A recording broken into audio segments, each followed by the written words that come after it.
Benedicite, tengan muy buenos días. Hoy en un video especial recordando a José de Nazaret. ¿Qué información tenemos de José? Contamos con tres fuentes: los relatos del Nuevo Testamento, los relatos apócrifos y la reflexión teológica de los padres de la Iglesia. ¿Qué nos dice el Nuevo Testamento acerca de José de Nazaret? Su nombre hebreo se castellaniza Yosef, que significa añada, del verbo añadir, y es una referencia al nacimiento del patriarca José, en Génesis capítulo 30, versículos 22-24, que dice: Entonces se acordó Dios de Raquel, Dios la oyó y abrió su seno, y ella concibió y dio a luz a un hijo, y dijo: Ha quitado Dios mi afrenta, y le llamo José, como diciendo: añádame Yahvé otro hijo. En la fe cristiana podemos ubicar su nacimiento en el siglo I antes de Cristo y su muerte en el siglo I después de Cristo. Pero no podemos precisar años ni lugar más allá que se lo identifica como José, descendiente de David. Mateo capítulo 1, versículo 20. Según el evangelista Mateo, su padre se llamaba Jacob. Mateo capítulo 1, versículo 16, pero según el evangelista Lucas se llamaba Elí. Lucas capítulo 3, versículo 23. San José no era cristiano, practicaba el judaísmo. No rezaba el rosario, ni iba a misa. Era un judío piadoso, fiel cumplidor de la ley de Moisés. De hecho, se lo sitúa en el templo de Jerusalén 2 veces. En el relato de la presentación de Jesús, en Lucas, y en el relato de Jesús perdido en el templo, en Mateo, quien además nos dice que era un hombre justo al relatar la anunciación del nacimiento de Jesús. Mateo capítulo 1, versículos 20 al 24. ¿Qué significa que era justo? No quería encubrir la supuesta traición de María al quedar embarazada, dando su nombre a un niño que desconocía quién era su padre.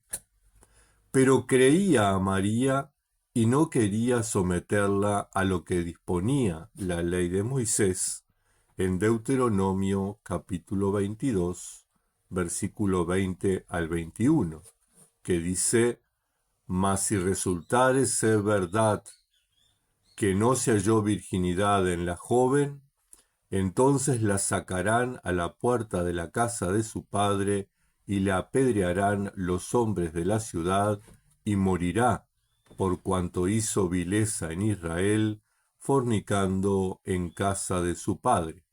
Así quitarás el mal en medio de ti. No mucho más sabemos de José, además de los relatos de Mateo y Lucas de la Anunciación, la presentación en el templo, la huida a Egipto y el retorno, el adolescente Jesús perdido en el templo. Todos los evangelios de la infancia son relatos teológicos y no necesariamente históricos. ya que los otros dos evangelios no los presentan.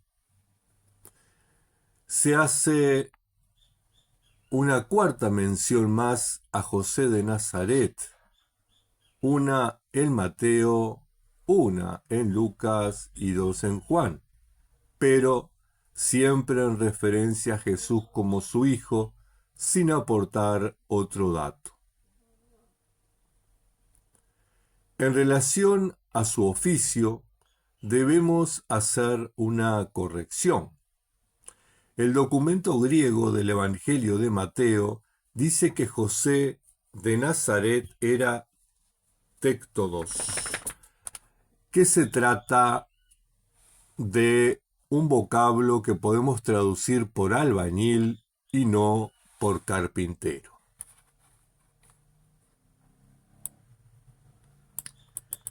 ¿Qué nos dicen los evangelios apócrifos sobre José de Nazaret?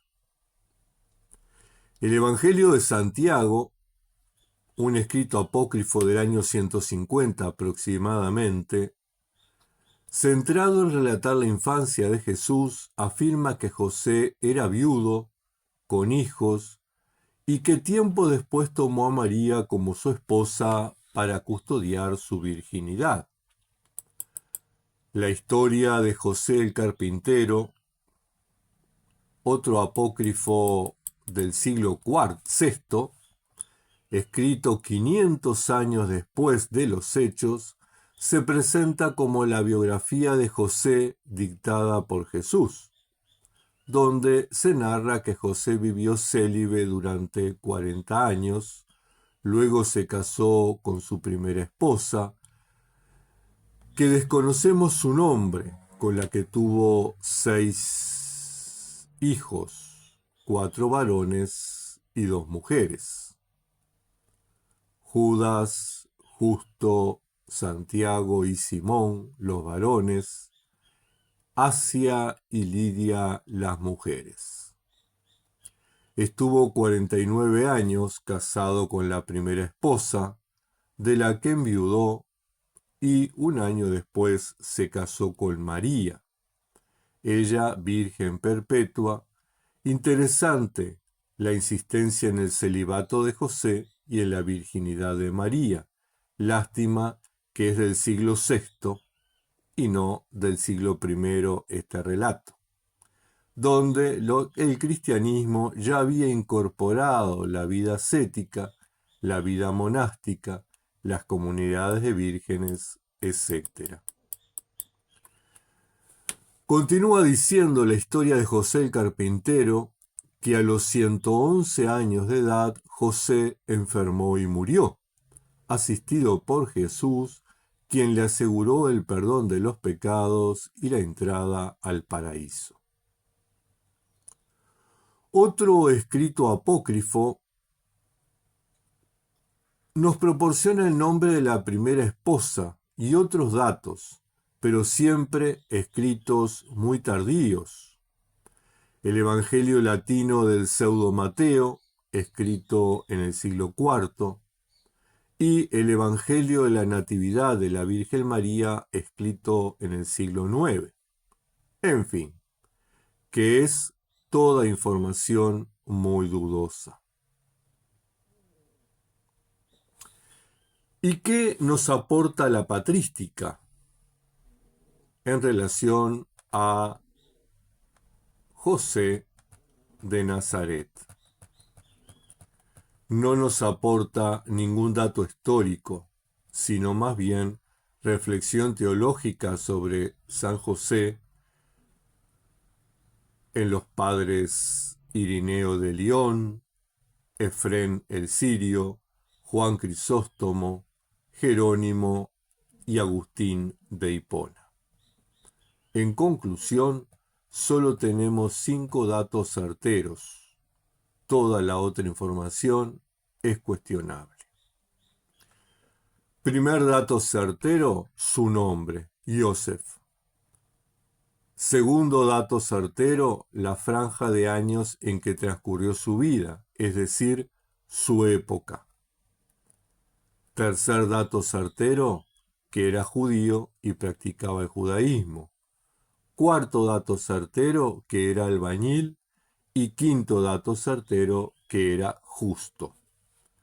Sin embargo, para alguien que aspira a llevar una vida monástica y casta, o al menos una vida cristiana vivida con coherencia, estos 5 datos aportan una información muy valiosa. El nombre. El nombre está directamente asociado a la identidad, bien sea el nombre de bautismo que recibimos o el nombre que adoptemos en la vida monástica, nos identifica. Detrás del nombre de cada monje, de cada monja, al igual que detrás del nombre de José, hay una historia protagonizada por Dios y por cada uno, una elección, un llamado, una respuesta, una misión a realizar. En segundo lugar, la época. El monje y la monja es hijo de su época, de su tiempo. Somos parte de un contexto y de esa época y ese contexto estamos desafiados a descubrir la justicia y la injusticia, el paso de Dios y el paso de los ídolos.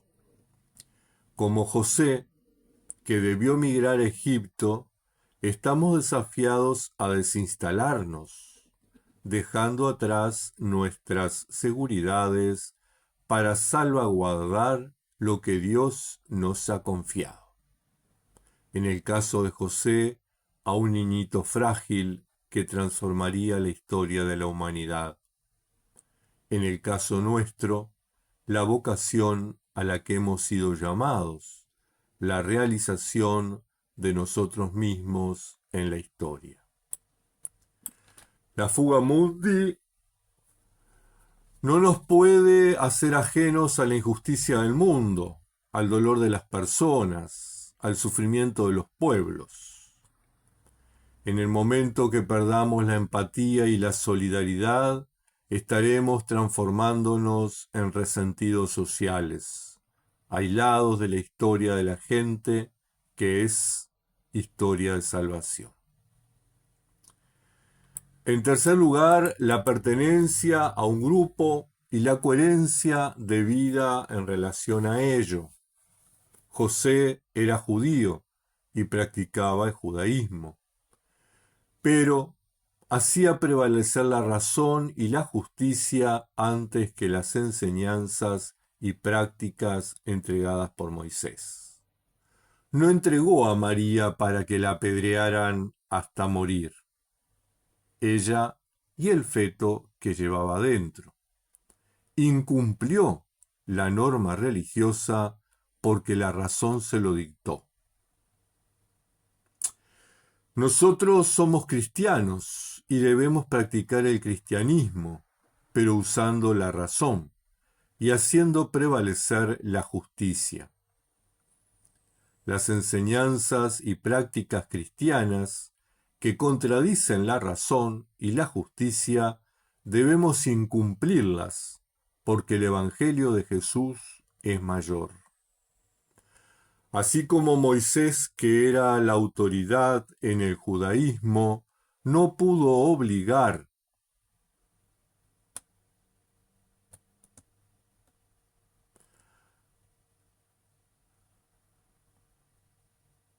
a José a ir contra el plan de Dios, igualmente nosotros no estamos obligados a obedecer a ninguna autoridad que contradiga el plan de Dios.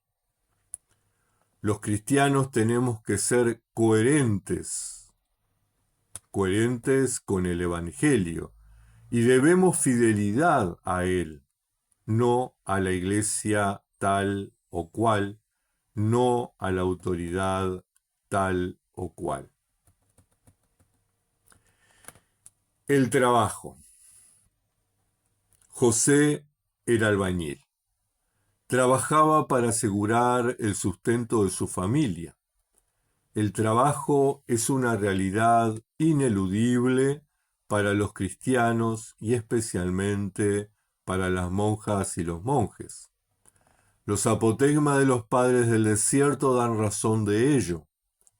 Los monjes trabajaban para su sustento y para realizar las prácticas de misericordia, es decir, para ayudar a otras personas. La regla de San Benito afirma categóricamente: serán verdaderos monjes cuando vivan del trabajo de sus manos, como nuestros padres y los apóstoles. Un monje que no trabaja es un monje ocioso, un mal monje. La justicia, otro aspecto. Así como José tuvo que discernir entre recibir a María con un hijo que él no había engendrado o entregarla para que la ejecutaran, como mandaba la ley, el sistema religioso, también nosotros debemos enfrentarnos y enfrentamos el tremendo desafío de ser justos, de ser justas.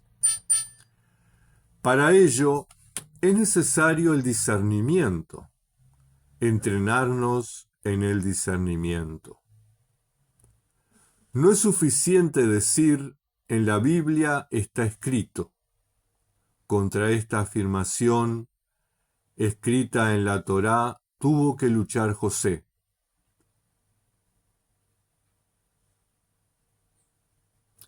Tampoco es suficiente decir la pastora me dijo, el pastor me dijo, el obispo me dijo, el patriarca dijo, el papa dijo. Contra esa afirmación hecha por la autoridad judía, Moisés, tuvo que luchar José. Es necesario que, en discernir siempre, optemos por la justicia sobre la norma, sobre la ley y sobre la doctrina. En el siglo XXI es importante volvernos a la persona de José en Nazaret para redescubrir la fidelidad al proyecto de Dios. Hermanos, hermanas, que esta fecha en que recordamos a José de Nazaret, el Padre de Jesús, nos ayude a pensarnos nosotros en el proyecto de Dios, en nuestro rol y en la fidelidad a ese proyecto.